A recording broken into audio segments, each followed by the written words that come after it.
Bonsoir et bienvenue sur TV Fil 78 édition spéciale du 7-8 jusqu'au 1er janvier. La rédaction revient sur les événements qui ont marqué 2012, ceux qui feront l'actualité aussi en 2013. 5 émissions à découvrir pour 5 thématiques, politique, environnement, économie, sport et ce soir, culture. Bonsoir Johanna. Bonsoir Wilfried. Nous aurons deux invités pour nous accompagner au cours de la prochaine demi-heure. Avec nous Christophe Leray du Château de Breteuil et à vos côtés Nourelia Kinlouise, chargée du secteur jeunesse de Déclic Théâtre.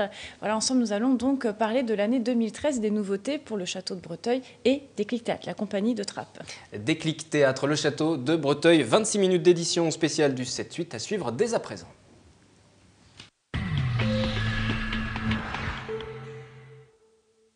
On va commencer par l'improvisation. Bah oui. 14e édition, c'est bien ça, du championnat d'improvisation intercollège. C'est ça, ouais. Vérifier les chiffres, c'est bien ça. Je me suis pas reposé la question, mais on doit être à peu près à ça. C'est déjà la 14e édition. On va en parler forcément de cette édition-là, mais on peut peut-être déjà dans les grandes lignes repréciser en quoi ça consiste cette improvisation.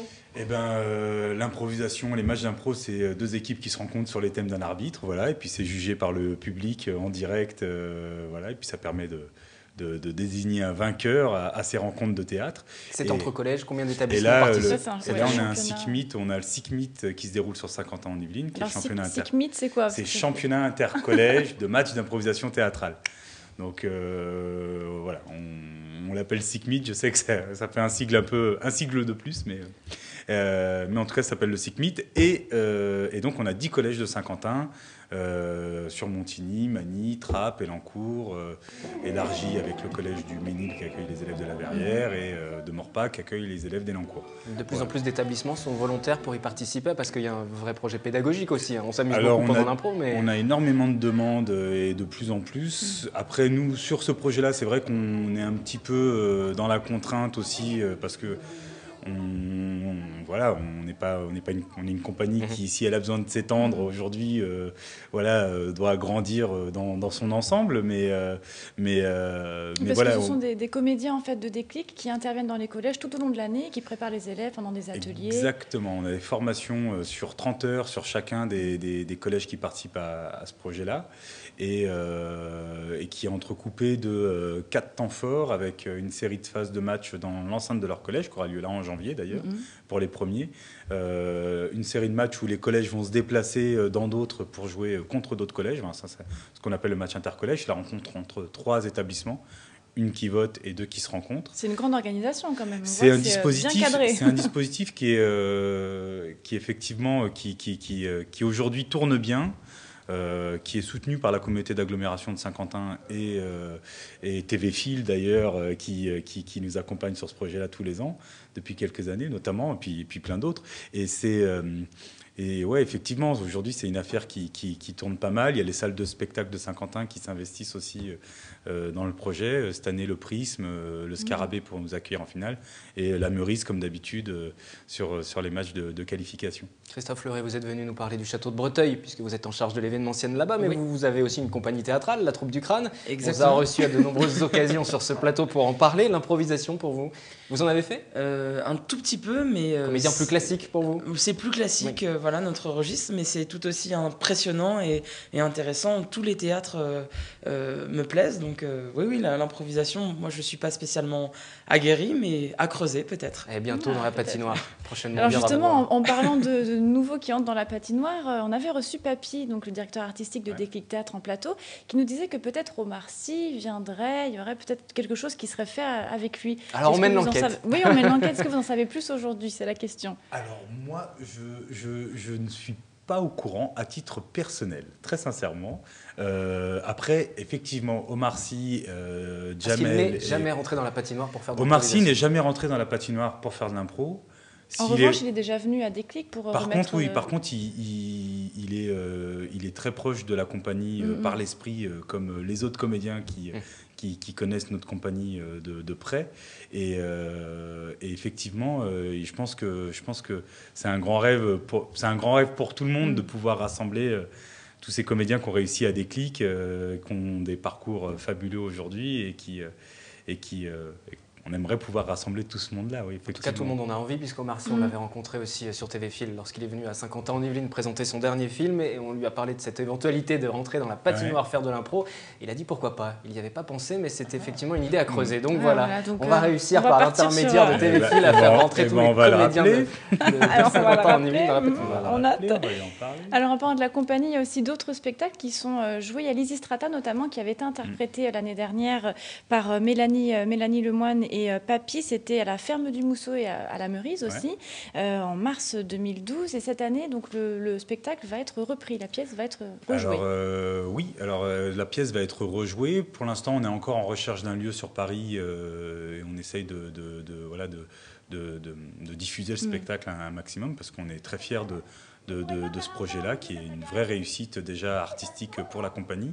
Et c'est un spectacle qui va être joué là le 26... Alors attendez, je regarde pour ne pas me tromper, mais le 26 janvier à 20h45 à l'espace Albert Camus. C'est 6 € l'entrée. Il reste que quelques places, je le dis là, pour ceux que ça intéresse et pour ceux qui n'ont pas encore fait leur cadeau de Noël ou qui ont des cadeaux en retard à faire. Parce pour que, le nouvel an. Voilà, c'est juste des conditions du direct. Je le rappelle aux téléspectateurs. Quoi qu'il en soit, voilà, voilà, c'est très intéressant. Ça traite de l'égalité homme-femme. Avec humour. Avec beaucoup d'humour. C'est une pièce d'Aristophane à la base, qui est encore d'actualité aujourd'hui. C'est assez fou d'ailleurs de voir. Qui est un petit peu réécrite pour qu'elle parle au public qu'on essaye d'atteindre aussi. Et Mélanie et Papy ont fait un énorme travail là-dessus.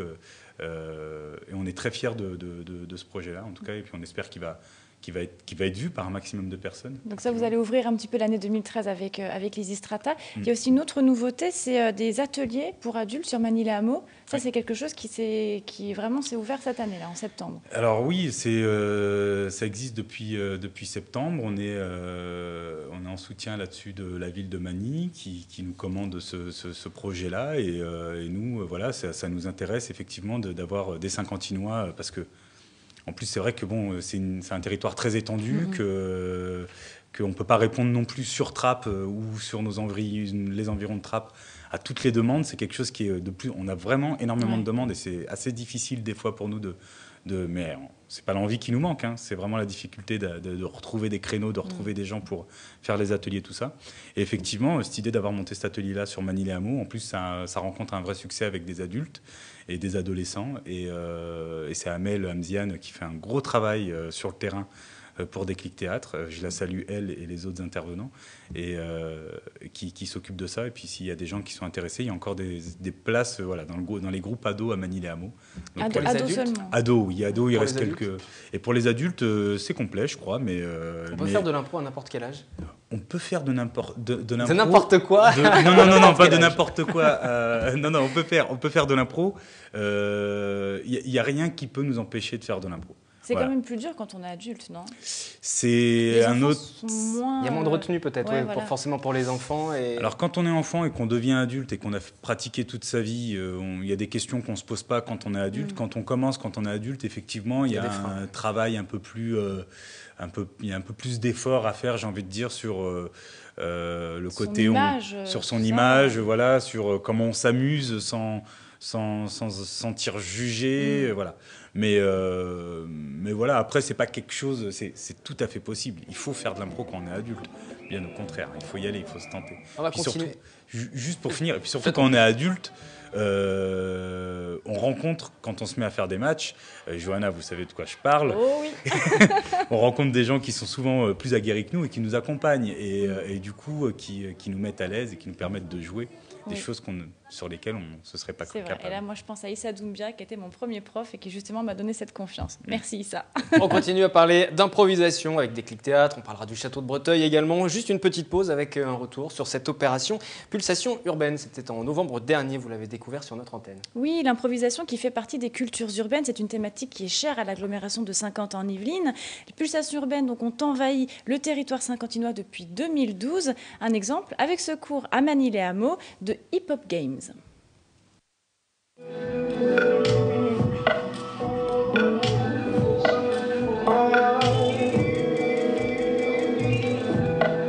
D'habitude, Idriss Da Silva donne des cours de hip-hop.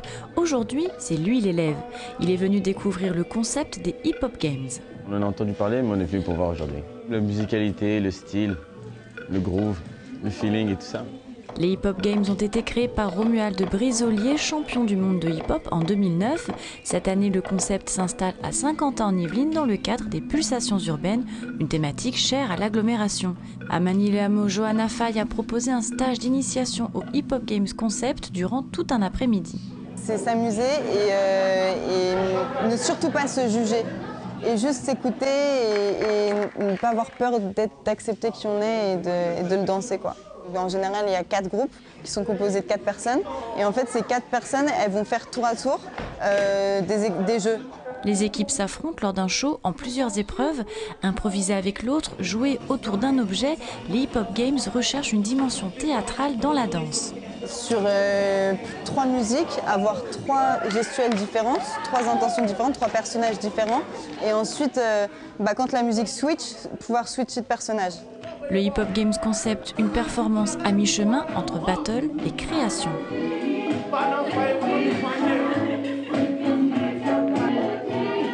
Dernière date d'initiation samedi 10 novembre à Trappes, avant le show de Hip Hop Games concept à Guyancourt le samedi 17 novembre.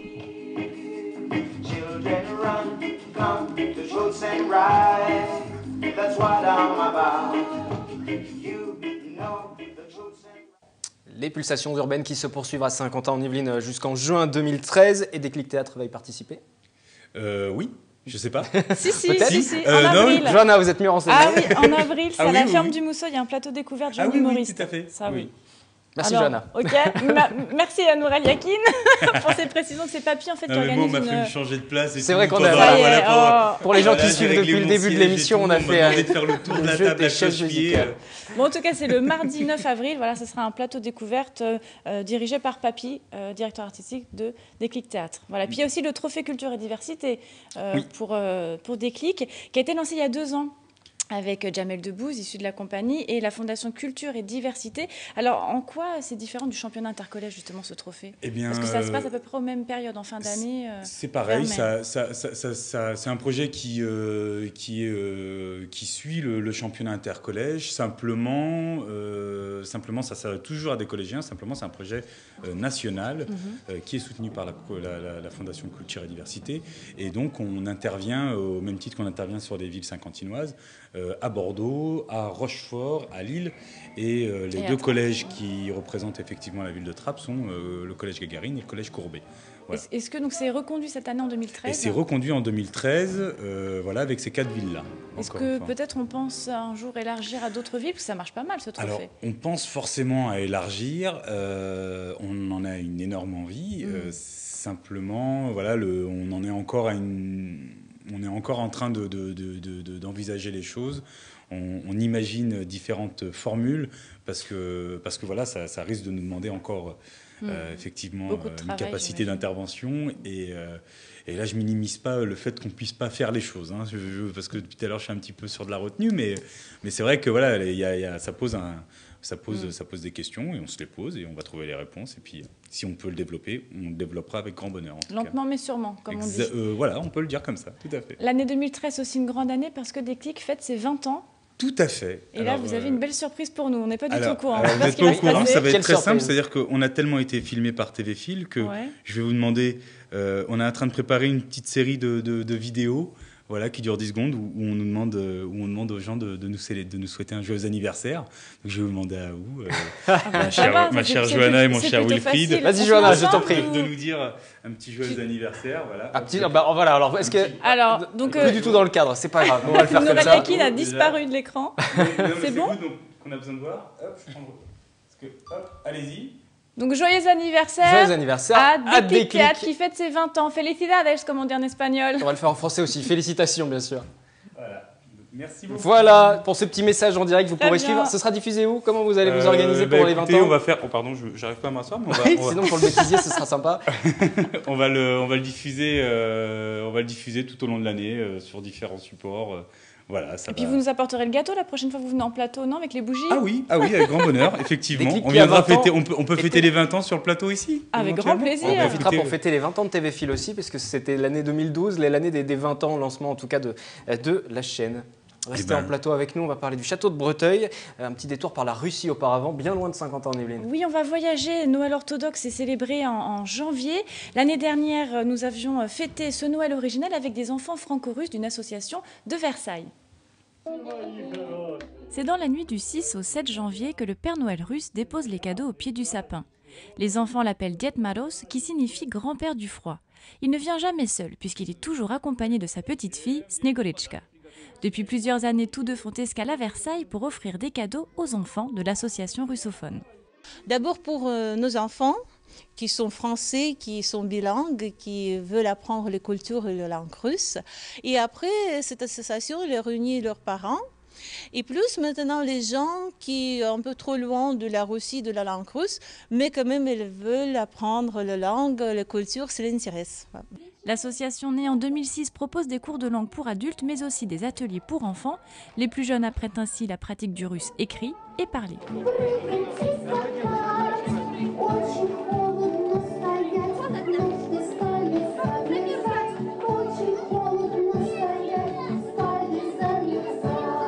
Nous avons majorité des familles, si on peut dire, mixtes, franco-russes, où il y a par exemple maman elle est russe et père français. Après, on a des familles qui sont français, mais dans leur histoire, peut-être grand-mère, grand-père, elle avait quelques liens avec la Russie.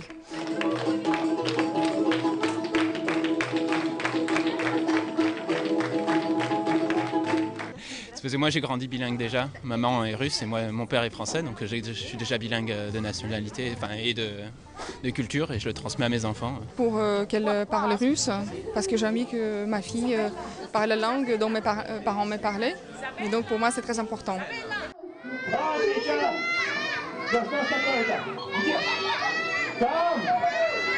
Outre les cours de langue, l'association organise des ateliers d'artisanat russe ouverts à tous. Et si vous souhaitez encore faire la fête, vous pouvez célébrer le vieux Nouvel An russe qui a lieu le vendredi 13 janvier.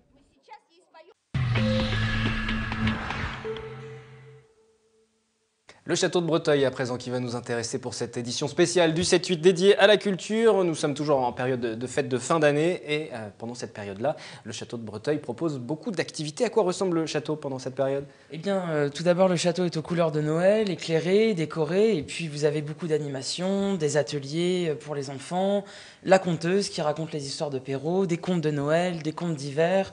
Donc c'est très familial, c'est un moment convivial et très sympathique, vraiment. Il y a des contes de Noël et puis il y a une nouveauté qui est arrivée l'année dernière en avril 2012, c'est un conte autour de Pierrot.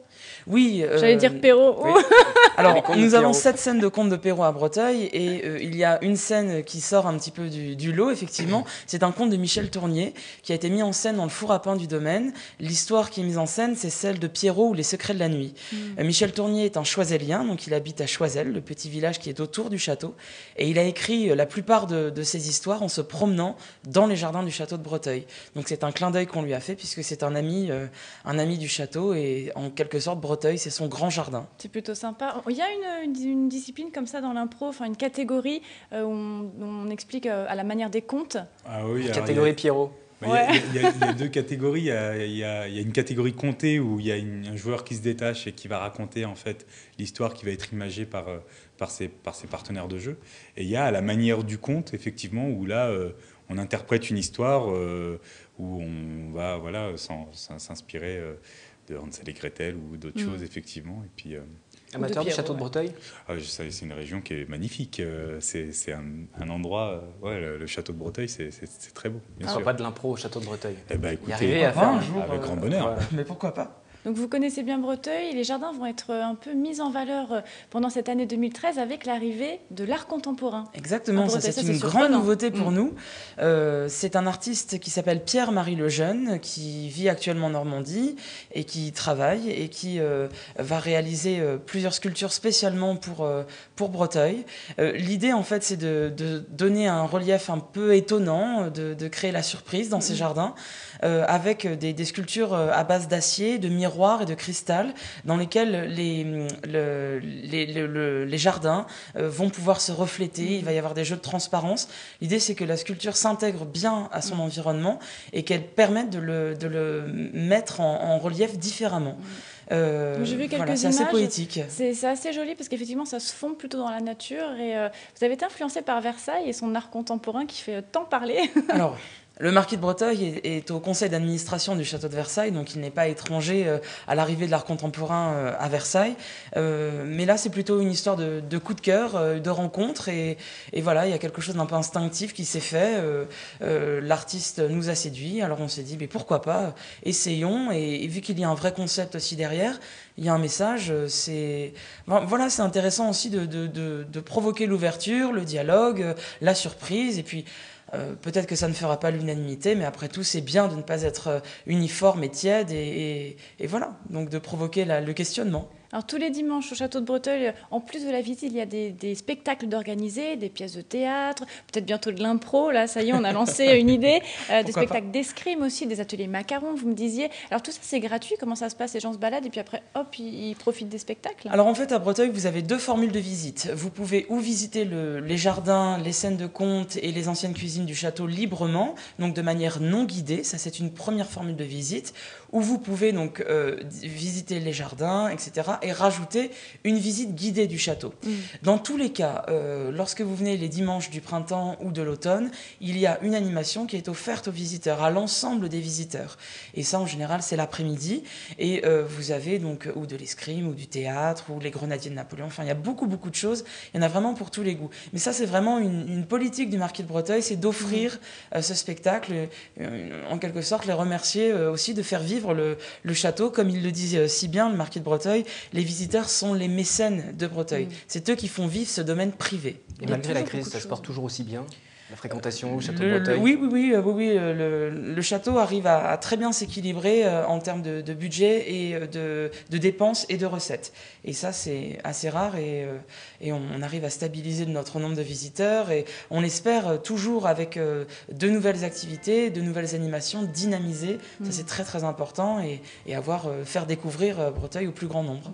Alors, en parlant de nouveautés, il y a une surprise pour le public lors des Journées du patrimoine en septembre. C'est un nouveau personnage de cire qui va arriver. Puisque à Breteuil, nous avons, et c'est ce qui fait un peu la particularité du château, nous avons une trentaine de mannequins de cire réalisés par le musée Grévin dans les salons du château qui mettent en scène à la fois les ancêtres de la famille et de grandes figures de l'histoire de France. Donc le parcours est vraiment très vivant. C'est aussi un parcours qui est très théâtral. Et là, donc, nous avons une grande femme dans la famille qui s'appelle Gabrielle Émilie de Breteuil, la marquise du Châtelet, première femme de sciences de l'histoire, une femme des Lumières, on va dire pour simplifier les choses, égérie de Voltaire. Et voilà, nous avons ces appartements et beaucoup de visiteurs nous disent mais il n'y a pas Gabrielle Émilie, elle manque. Et on en parle beaucoup et c'est vraiment un destin. Elle est morte à 43 ans et pourtant, voilà. Et ça sera une des rares femmes qui fera partie maintenant. Oui, puisqu'on a Marie-Antoinette, mais on avait très peu de femmes. Et c'est bien un petit peu d'apporter cette sensibilité en plus au château. Je pense que vraiment, ce sera une valeur ajoutée vraiment dans la visite. Et lors de cette journée aussi, un grand bal sera organisé par l'association Carnet de Bal. Comme tous les ans depuis 20 ans, tous les ans on trouve un thème différent. Là, donc, nous allons être en 2013 et nous allons célébrer le centenaire de la visite de Georges V, roi d'Angleterre, à Breteuil, donc qui est passé en 1913. Et la famille de Breteuil a des liens très forts avec la couronne d'Angleterre. Édouard VIII a séjourné à Breteuil pendant 1 an pour y apprendre le français. Nous avons des archives exceptionnelles avec des correspondances entre la famille de Breteuil et la famille royale. Et voilà, donc c'est une façon aussi d'honorer cette amitié. D'un château à un autre, on va partir pour Château-Fort à présent. Château Fort, puisque... On reste dans la culture. Et oui, pas puisque... C'est Johanna qui écrit mes textes. Oh, c'est gentil, Wilfried. Alors, la 9e saison de l'émission Star Academy, cette émission de télé-réalité, a débuté, c'était le 6 décembre dernier, et nous avions rencontré les présentateurs d'Énergie 12 à cette occasion. Tonya Kinzinger, alias Jessica dans la série Sous le soleil, a rejoint la chaîne Énergie 12 pour présenter la nouvelle saison de la Star Academy. Avec Mathieu Delormeau, ils présenteront chaque jeudi en direct le Prime où les élèves seront jugés aux côtés de stars. Écoute bien. En France, c'est rare d'avoir un chanteur qui sait danser ou un acteur qui sait danser et chanter. Aux États-Unis, c'est déjà dans la culture d'avoir cette polyvalence. Mais ça vient petit à petit en France et je suis ravie. Ça permet aussi parfois de se séparer. Vous verrez dans le plateau qu'on ne sera pas forcément toujours ensemble. Il y en a qui peut faire un lancement et pas l'autre. Ça permet d'avoir effectivement toutes les interviews américaines. Ce sera avec des artistes internationaux. Ce sera pour Tonia, la partie plus française pour moi. Les élèves intégreront la Star Academy pour la 9e saison de l'émission. Jeudi soir, les académiciens seront révélés au public lors du premier prime. Ils découvriront alors le château de la Jeunesse situé à Châteaufort. Bon, il a fait très froid quand on y était. On a tourné dehors. Mais on avait déjà fait des photos là-bas et on a fait des plateaux de la semaine dernière là-bas. Moi, je la trouve très belle. Elle est entièrement refaite. Très très moderne, tout dans un look musique, jeune, un peu tuné on va dire. Ils ont pris ce château, ils l'ont tuné. Et non, elle est très très belle. Je pense qu'à l'écran ça va jeter. Même si certaines couleurs, je n'aurais pas choisi pour chez moi. Je suis allé repérer les lieux, forcément je me suis dit bon, où est-ce qu'ils vont pouvoir aller courir, dans quel endroit, s'il pleut, est-ce qu'on a un abri pour pouvoir travailler. Il y a des couleurs vives, vous allez voir. À l'entrée d'entrée de jeu, il y a une couleur qui ouf, réveille. Ça motive ça? Ouais, ça motive, parce que c'est une couleur très... couleur sang. Après c'est la nature, donc nous sommes dehors, donc c'est l'hiver. Mais ouais, la neige et tout ça. Ah bah écoutez, on s'entraîne, c'est pas grave, il faudra juste se couvrir, c'est tout. Vous aurez sûrement reconnu Pascal, l'ancien grand frère de TF1, reconverti en coach sportif et mental, mais officiant toujours dans la télé-réalité. Bah, le but c'est qu'ils puissent tous et toutes, parce qu'il y a aussi des filles, que tout le monde puisse dépasser ses propres limites. Donc ça c'est plutôt intéressant. Donc je vais tester très rapidement les limites de chacun. Et puis le but c'est qu'ils puissent aller le plus loin possible, aussi bien dans le sport que dans la tête, parce que ça c'est important, il faut qu'ils aient un mental très très fort. Rendez-vous le jeudi 6 décembre sur Énergie 12 pour enfin découvrir le nouvel intérieur du château de la Jeunesse à Châteaufort. Un sujet qui a beaucoup fait parler. Hein. Oui, alors Nourel Yakin, votre point de vue sur la Star Academy? Mais moi je découvre la Star Academy dans les Yvelines. Vous n'êtes pas au fait de l'actualité culturelle des Yvelines? Si, de l'actualité culturelle des Yvelines, si, justement. Justement. Voilà. Christophe Fleuret, vous nous disiez que ça perturbe un peu la circulation, la venue de la Star Academy. Oui, j'ai une amie qui a eu quelques petits soucis à proximité de ce lieu, mais... Pour revenir à la Star Academy, moi je trouve que l'idée de concours me gêne un petit peu, voilà, donc c'est pas quelque chose auquel j'adhère particulièrement. On aurait dû organiser un débat pour cette édition spéciale autour de la Star Academy. Voilà, ce sera l'occasion peut-être en 2013. Merci à nos deux invités d'être venus ce soir. Merci également Johanna. Prochaine édition du 7-8 en direct, ce sera le 2 janvier dès 18 h. Nos éditions spéciales qui se poursuivent jusqu'au 1er janvier. Elles sont toutes à retrouver sur notre site internet. Excellente fin de soirée sur TV Fil.